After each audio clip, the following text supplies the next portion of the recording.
Bonjour à tous et merci de nous suivre sur Béni TV.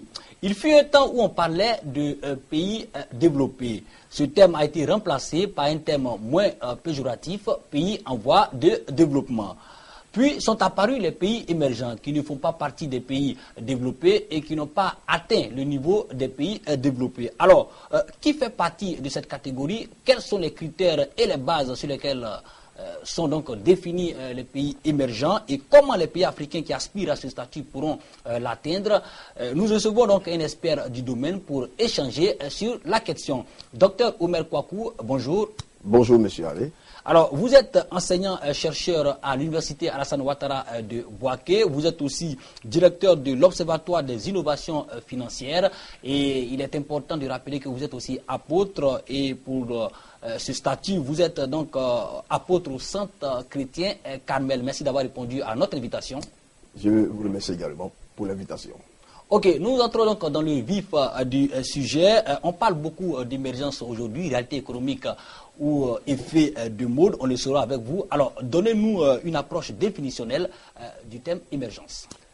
D'accord, donc émergence économique, j'ai l'habitude de définir le concept de l'émergence par illustration. Alors, en général, lorsque je veux le définir, je prends l'exemple d'un verre. Un verre dans lequel on met de l'eau. Alors, supposons que l'eau soit placée jusqu'au milieu du verre et qu'on demande à des observateurs de regarder le verre et de dire un peu ce qu'ils voient. Il y a une catégorie de personnes qui vont voir un verre à moitié vide.